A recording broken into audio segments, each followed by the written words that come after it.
Hey, hey, hey. All right, I'm late, guys. Go figure, right? All right, so we're going to get started today, and then I've got to hop over to the group because I have to announce the winners. I posted 5 questions over in my group, and I asked for everybody's answer. And in turn, for each and every question that I asked, I'm giving out a free Amazon gift card. So I've got to hop over there and announce the winner for question number 1 and see who the amazing winner is. Hey, Sabrina, how are you? Okay, so here's the deal. If you are a member of the team over in the group, the team is my group, my peeps. And if you're not a member of the group, you guys got to go over there. But anyway, the group is amazing, and so I'm answering question number 1. Anybody that answered, I've gone through it and I've picked the winner. So I'm gonna be going live over there in a few minutes to announce the winner, and they're gonna win an Amazon gift card. And then each and every day, I'm gonna go 4 more days after today, and I'm going to give out more Amazon gift cards for everybody that answered the questions for me. So thank you to all those who are over on the group who answered the questions, because I think all of them have way over 100 answers. So that's awesome. Okay, so for those of you who don't know me, maybe it's your first time catching me live. My name is Raven Woods, and I'm the CEO and founder of Autism Mama Rocks the IEP, and I help parents gain the knowledge and the confidence to become the CEO of their IEP meeting. So I had an amazing IEP meeting yesterday. My brain was fried by the time it was done, and it ran late because I've gotten a lot of clients out of California. I think I've told you guys California is a pickle. But it was a good IEP, and this parent had much success, which was a nice thing. So if you guys are new to the group, make sure you post a 1 below. If you're an oldie but goodie, you guys know what to do. Post a 2 below, okay? So a 1 below if you're new, a 2 below if you're an oldie but goodie. Hey, Tara. Hey, Jan. How are you? I'm doing good. Getting ready to pack. I'm going to Florida on Thursday, so I'm excited about that. I'm sure Sabrina and Tara, you guys know Jenna. I'm going to see her in Florida, so it'll be fun. All right, so today we're going to talk about BIPs, okay? And what's interesting is, did you know that BIPs are part of IDEA, okay? Now, there's kind of a back and forth about this as to, no, it's not. I haven't seen a BIP. BIPs aren't required, blah, blah, blah, blah, blah. Okay. It is part of IDEA in regards to if it's necessary. Okay. There's certain situations where your child has to have an FBA, which they always should have an FBA before they're given a BIP. I have heard of situations where they're given a BIP and they didn't have an FBA, which is totally crazy in my opinion. It's kind of like putting the cart before the horse. But bottom line, you always should have an FBA before you have a BIP. Okay. Now the BIP, the Behavior Intervention Plan, all right, is put in place for children who have behavior issues. Now, behavior issues can stem from many different things. It could be sensory. It could be triggers of things that are happening in the room, around them, etc. There's behavior issues for all kinds of things. And I actually find it interesting, the behaviors that a lot of children have, because in all honesty, I think it relates a lot to us. It's not so abnormal as some people may think. I guess for me, I have a child with autism, so it's just part of my everyday, behaviors. And so if I go and I hang out with a friend who has a child with autism and they're like, okay, listen, she may scream or she may do this or he may do that, and they're kind of like on edge because it's different in their opinion and they don't want to offend anybody. Me, I'm just like, I don't care, kids are kids and, they have their quirks and their funny ways, and kids, I understand when a child has special needs, and in all honesty, a lot of times it cracks me up. and it drives the parent nuts. And it's the same thing with me, you know, things that Sky may do, people crack up and think it's funny. And I'm like, do not laugh. This drives me insane. You don't understand. But no, seriously, BIPs are great. All right. The only thing is they need to be written well. Okay. So we're not really talking about that today. We can go into that another day, but I really wanted to more advise you that it is part of IDEA. It is in IDEA. Some people read it different ways, but one of the things it does says is that it's advisable. Okay. And even, you know, Pete Wright has said it's advisable. It should be required for all children with behavior issues, any way, shape, or form kind of thing. But in IDEA, it does state, all right, and I re-looked it up today. It does state that there are certain situations in which it's hands down 100% required. And if it's not offered to the child, then it's actually a form and a failure to provide that child FAPE. Okay. And that can go into, you know, different things that are out there in regards to behavior. Kids are getting suspended. Even children with special needs, they're getting in-school suspension. Some schools have done away with in-school suspension because they don't want to hire the people to do that. So they've done more and more suspensions. And then you go into if a child with special needs is suspended, then if it extends past 10 days, then they have to provide that child with their IEP again. And so a behavior plan going in place is imperative to prevent those things from happening, and having de-escalation plans, having different ways in which to teach the child to do what they're doing that is negative and change it into a positive. For example, it can be a child who is physical, you know, they may throw a chair or they may do things that are physical, which none of us want them to do. And so they have to be taught different ways in which to handle their frustration, their anger, whatever it is that's stemming and causing the antecedent is really what it's called. That is what happens before the behavior. Okay. So once that's figured out, which is typically done in the FBA, then a positive, hopefully, is put into place in regards to taking the place of that negative behavior. Okay. So for example, I taught Skylar, and she was taught that, not that she threw chairs or anything like that, but she does have some self-inflicting behaviors. Like she'd hit her chest, or she'd like pinch her face like this because she was so frustrated. And she'll still do it occasionally, but we've taught her other ways to handle it. So if she goes to start doing that, then we say, well, what are you supposed to do, Sky? You're not supposed to do that. And of course, it's typically in a louder voice. And she will say, okay, I'm going to go punch my pillow. Or, you know, just another way to get out frustration, which we all have, just in a healthier way so that nothing, even themselves, don't get hurt. So a BIP should explain all of this. It should not skip a beat, so to speak, in regards to any behavior that child exhibits. So in a BIP, a proper therapist, typically a BCBA, will, and I got to tell you something about you guys got to go read my reviews, okay?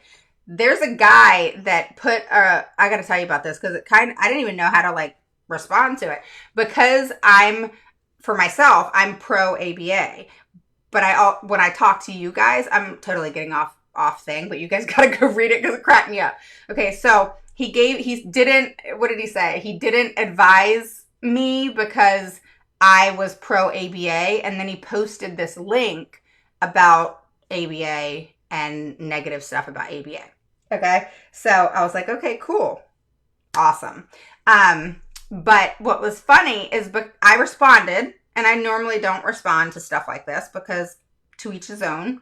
But at the same time, I wanted to respond to say, hey, you know, I'm pro ABA, but that doesn't mean you guys have to be pro ABA. So when I talk to you guys, I'm both. Okay, this is what I've done in my family, but you guys got to choose what's best for you. And I always talk like that and say, each mom has, I don't do that. So that's just kind of how I work is, I talk to parents in regards to them, their family, what works for them.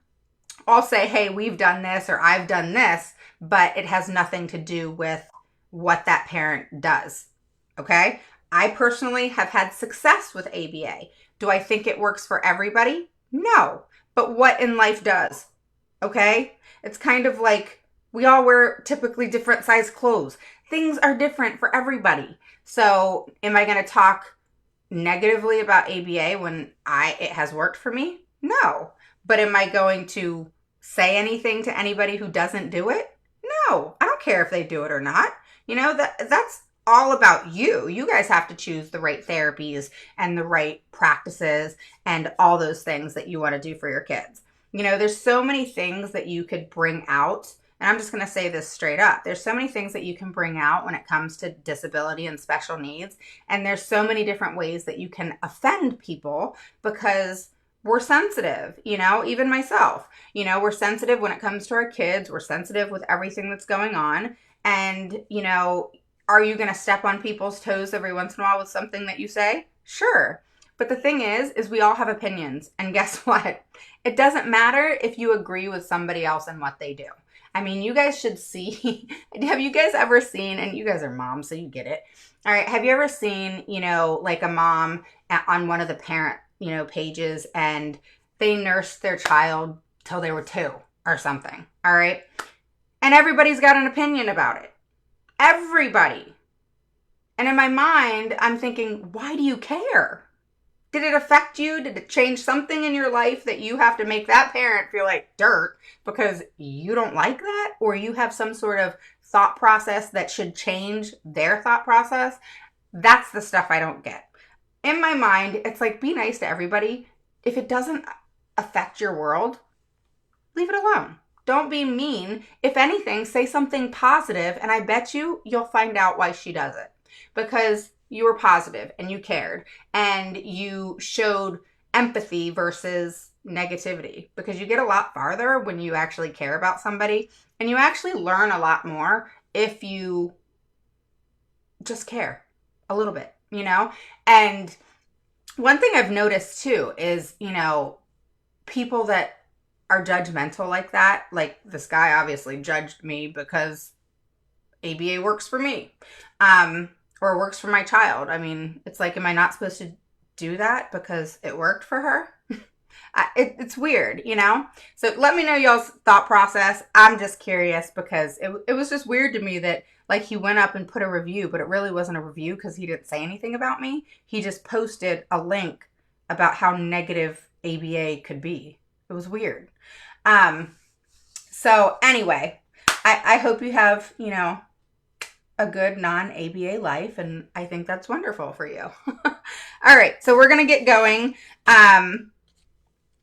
We are talking about BIPs. All right, so let's get back to that. All right, Facebook winner. All right, yes, we're going to talk about the winner over on the group in just a minute. So BIPs, does your child need one? How do you know? All right, the one thing that you want to look at is if your child's behavior is impacting them in school. Anything. That can be you're getting phone calls. That can be maybe they have a daily communication sheet and you're getting things back that are not so positive. And there's behaviors going on. And there's behaviors that go on, guys, with teens, preteens, that may not be something you want to hear about, but it is what it is, and it happens, and it's a behavior. And then you have your younger ones who have behaviors as well. And then you have, children who can throw desks and do different things, and they need a BIP. And BIPs typically will work in their favor because, number one, it can protect them from being suspended, from being getting an in-school suspension and those types of things. And then it becomes is this an ADA issue, or is this something that can be handled in school? Like when you start playing with that BIP and then suspending a child and not having implemented what is in the BIP, then you're looking at kind of an OCR issue. And so BIP is very important to have in place because it actually will protect your child.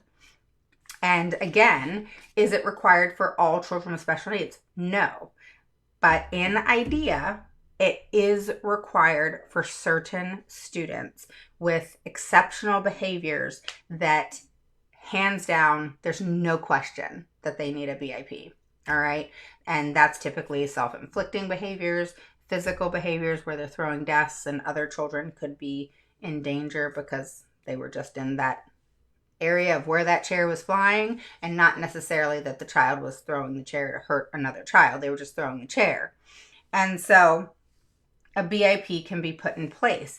And typically, if you have a BIP for behaviors like that, schools will want to put your child in a more restrictive setting.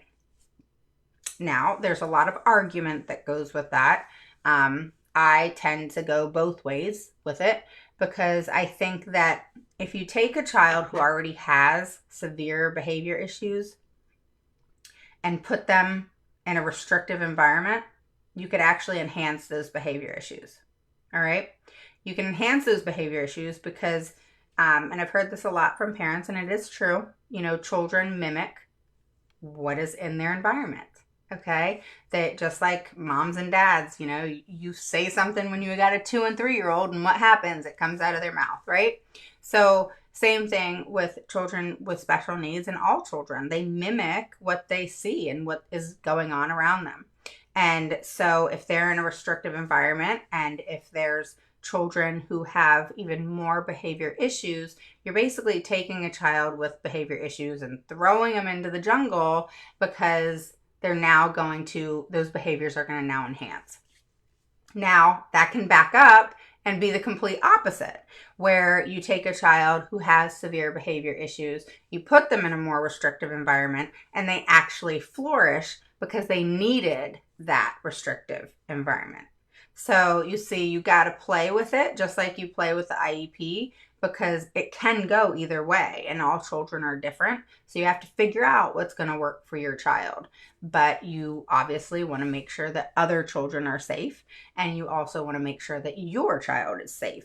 So I tend to think if your child is able to do the schoolwork that is in a general education setting, that the schools and yourselves need to figure out what needs to be put in play for an accommodation and a modification for your child to stay in the least restrictive environment, because their education is fine. They're learning, they're figuring things out, they're in sync with their children, the other children, and that's a good thing, especially if they're taking standardized tests and they're not on an alternative plan and their only issue is behavior. They can have an IEP specific to behavior, they can have a BIP in place, and then they need to have a one-on-one to address the behavior when that happens, and take them out of the room, take them for a walk, and those are the types of things that can be put into their BIP.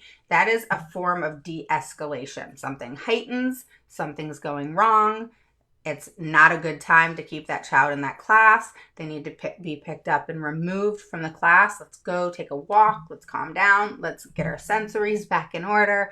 Sometimes children need things to squeeze and hold at all times. I encourage that. A lot of schools will remove that, and I am not a fan of that. And not that what I say matters, but I don't think that if something's going to calm a child, and that's a child that's going to have behavior issues, give them the darn toy, okay? If they need the toy on the desk with them 24/7, let them have the darn toy. And what I mean by that is not some big toy. Just, a lot of kids with autism and special needs like to just hold some sort of small toy. And whether it be, like, I know Skylar used to hold like little tiny sheep, or, the little tiny My Little Ponies and stuff like that. And it's not a reward or a toy, so to speak, like it would be any other child. It's more of a security thing. And so a lot of schools need to be open to that. And you guys have to kind of open their mind to it so that it is something that can go into play. And you want to put it into your IEP. All right. So with your BIP, just make sure you focus on whatever it is that is going to work for your specific child. Make sure the BIP mirrors the behavior. All right. So if it's physical and they're punching something and they shouldn't be punching, whatever it is, then figure out what else they can punch, because that's something that they obviously are having to do, and you just want to make it safer. All right. If there's things that are disruptive, all right, then going for a walk and doing different things like that, having a conversation, just letting them kind of have a brain break, is a really big thing for kids. Taking, a timeout, not a timeout as in a corner, but a timeout from doing schoolwork and giving them just a brain break is a good thing. Just some positive things that can go into BIPs, especially the de-escalation is the key thing, especially if it's more severe behaviors. And you just want to make sure that those are in place for your kids if it's needed. And I think that they're wonderful because they're going to protect your child, especially if it's well written and really reflects the things that your child's doing, and then offering an alternative that will work. Okay, because then if that negative behavior happens and the BIP wasn't adhered to, then that is a FAPE and a civil rights violation. Okay, so it's important to have it in place if there's any types of behaviors. It's not just a physical behavior. It can be a sensory behavior, something that causes the child to act out and in a way that it may or may not be exactly appropriate in the classroom. Okay, so do you guys have any questions in reference to BIPs? I mean, I could go on and on and on about BIPs, but I didn't want to go into extreme depth about them. And I know a lot of people have questions like, what's a FBA? What's a BIP? The behavior is the behavior intervention plan, which is the BIP. The FBA is more the before the behavior plan goes into place. You have to have the FBA to figure out what the problem is so that you can then put everything on paper. Doesn't make sense? So does anybody have any questions? Hi, Faye. Hi, Valerie. How are you? So don't forget, post a 1 below if you are new. Post a 2 below if you're an oldie but goodie. Okay? So does anybody have any questions? Had too much of a distraction to let him have his squishy toy on his desk, so he would have to ask for it, which never happened. So he would just melt down and throw desks and chairs. Yeah. Because they get frustrated and it's hard. Hi, Cheryl. How are you? Thank you for your 1. I love it when the newbies will actually post a 1. I love it because you're not going to be a 1 anymore. That's awesome. So post a 1 below if you're new, a 2 below if you're an oldie but goodie. Say hi. I want to say hi to you guys. All right. ABA is great. Yeah, I like ABA. But I totally respect people who don't, because it doesn't work for every child. I completely agree with that. But I don't necessarily think it's a bad thing just because it doesn't work for all kids. You know what I mean? So, all right. So I'm going to hop over to the group, guys, because I got to announce a winner. A winner. Who on here, anybody on here have a BIP for their child? Anybody want to tell us about it? Hi, Leah. How are you? What does it look like if you have a BIP? Is it well written? Tell me about it. Anybody?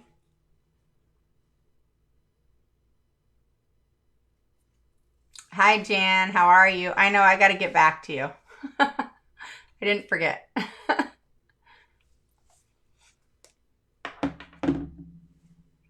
All right, guys.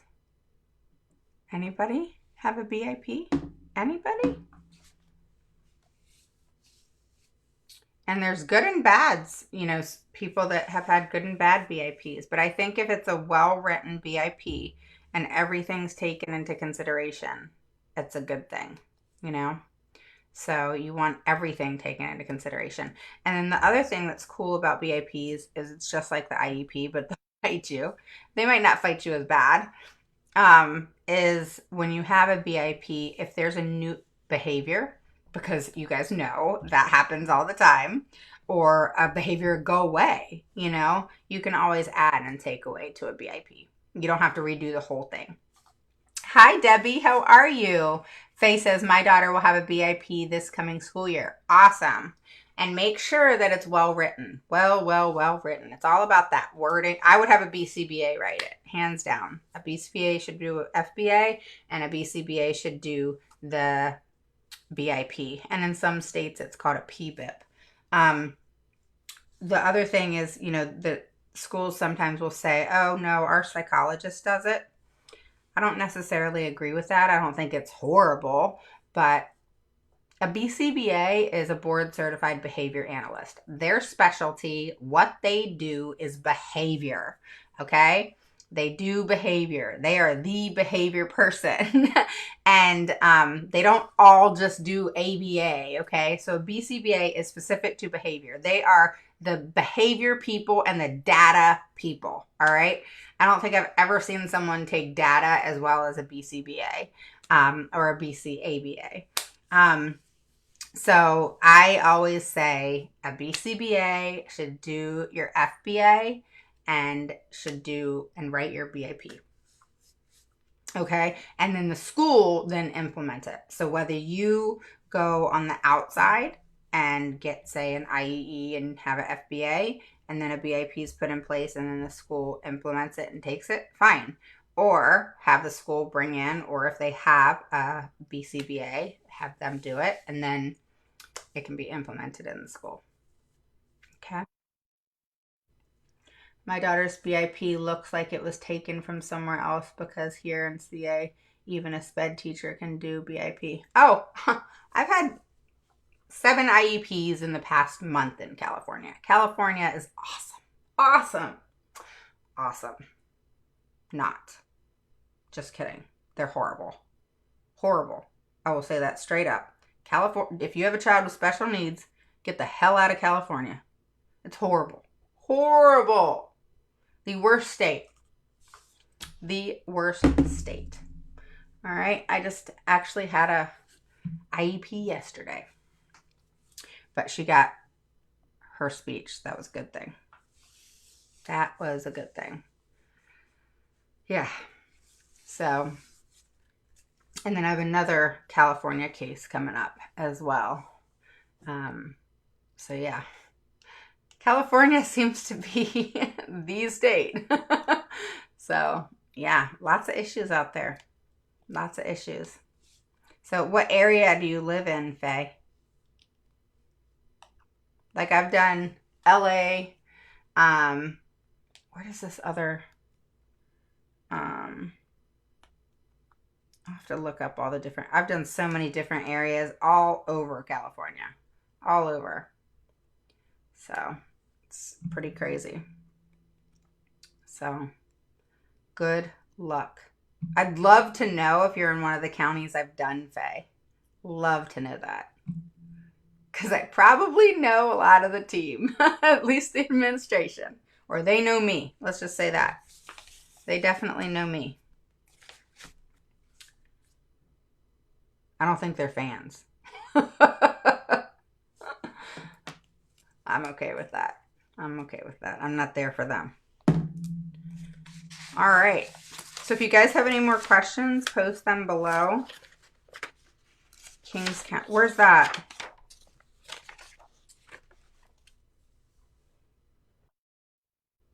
Have you ever heard of using collaborative model for OT? I have. Sure have. And what are they wanting to do, Emily? What are they saying?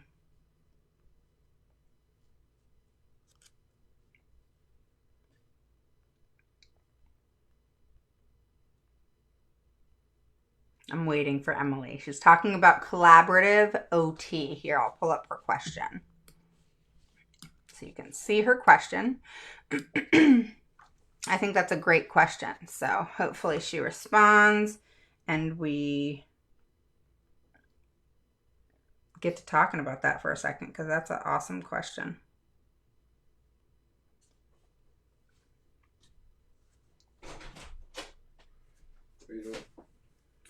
All right, guys.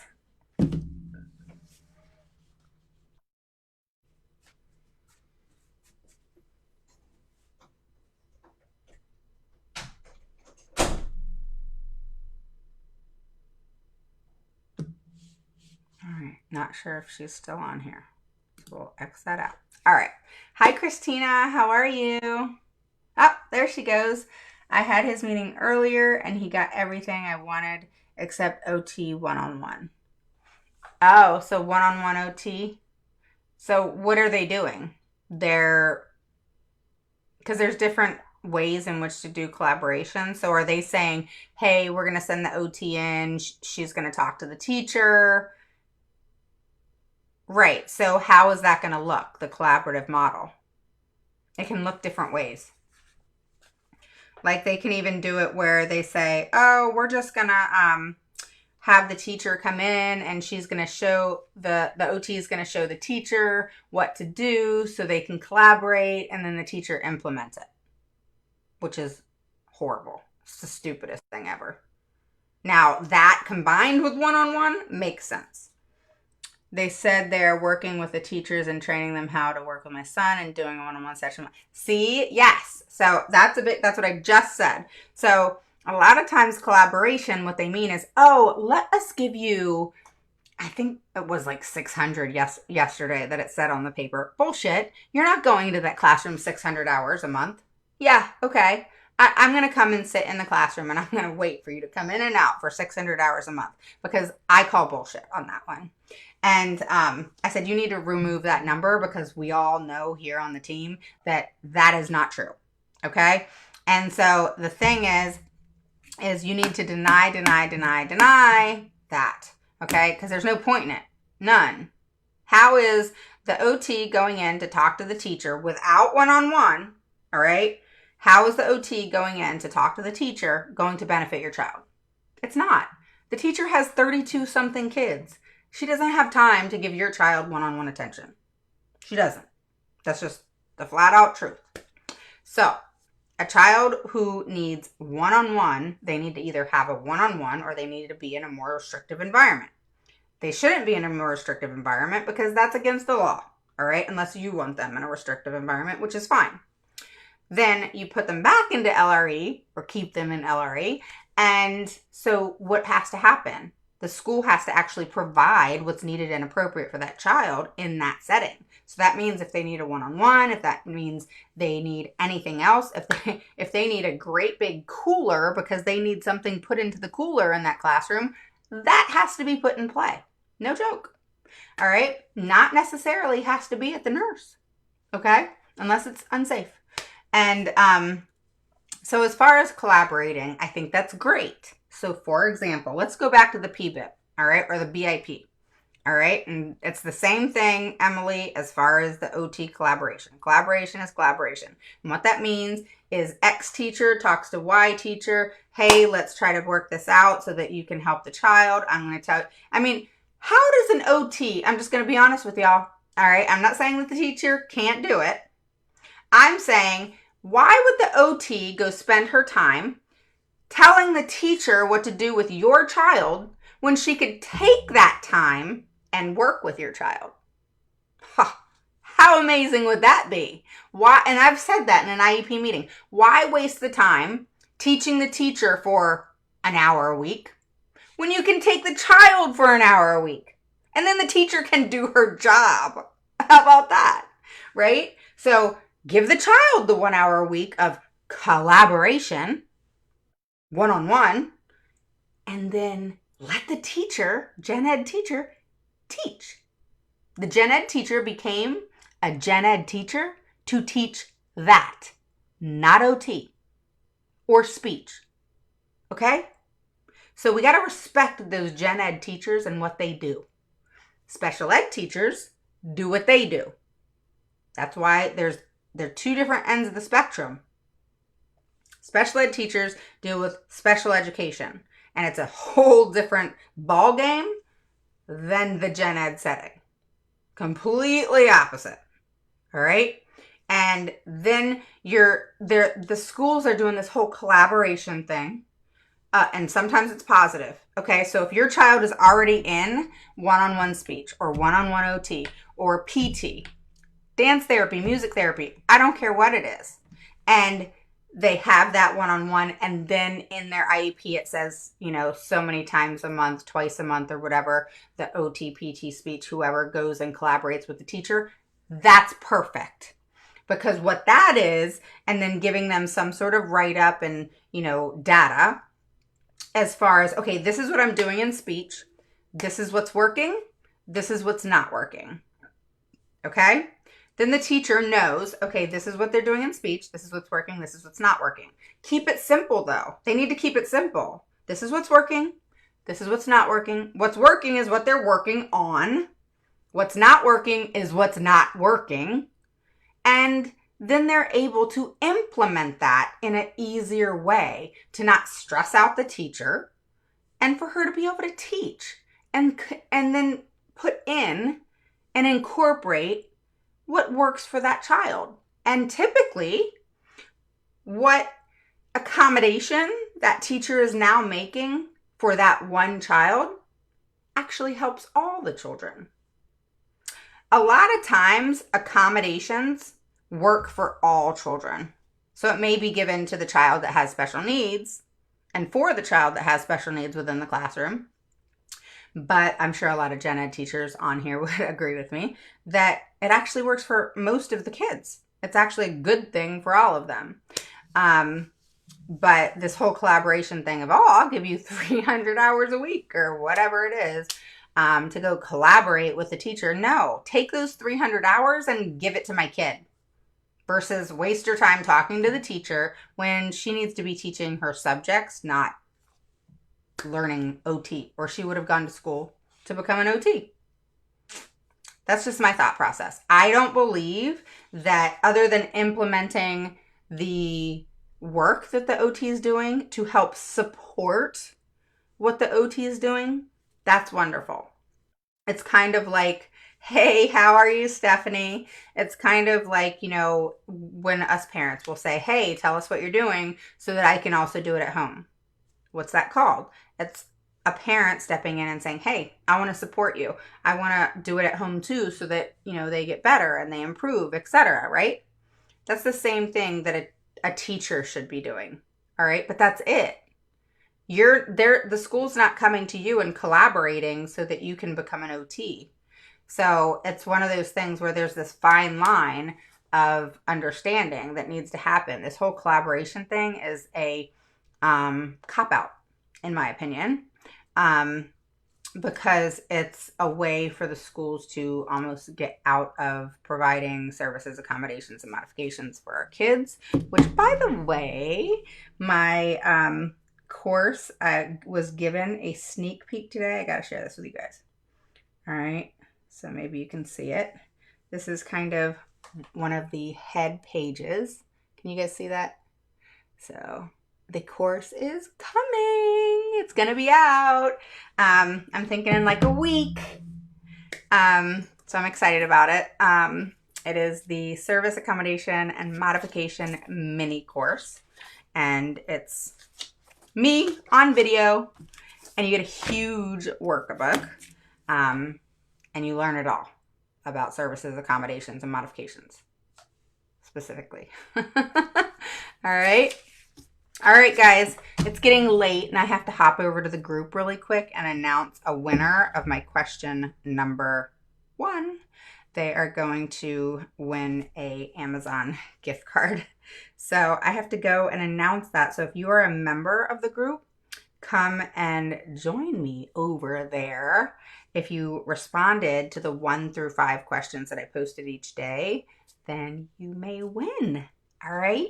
So, I see all you guys. So I have Stephanie and Emily and Faye. And Faye, message me, PM me if you want. I'd love to talk with you because I know California well. And Emily, you too, if you're not wanting that, I say you need to fight for it.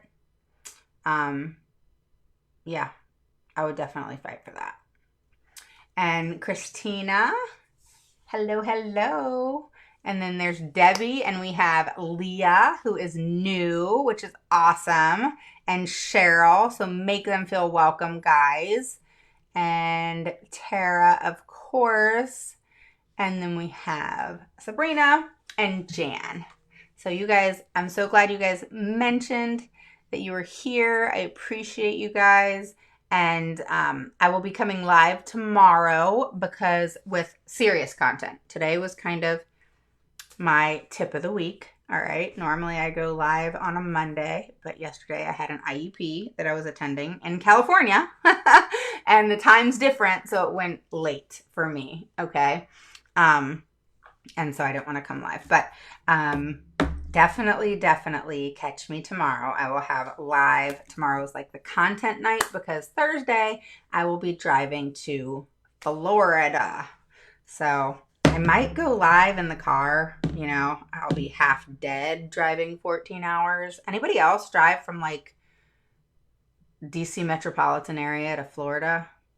I'm going to Pensacola. So it's 14 hours, I think it is. It's going to kill me. So, yeah. I have my Audible books. Any advice? I've never driven 14 hours before. And Sky is coming with me. It's going to be crazy. An adventure. She thinks we're taking an adventure. Okay, cool. What we talked about, Stephanie? Yeah, look how many emails I have. It's the 12,000 number. You see that 12,000 number? Yeah, that's emails, y'all.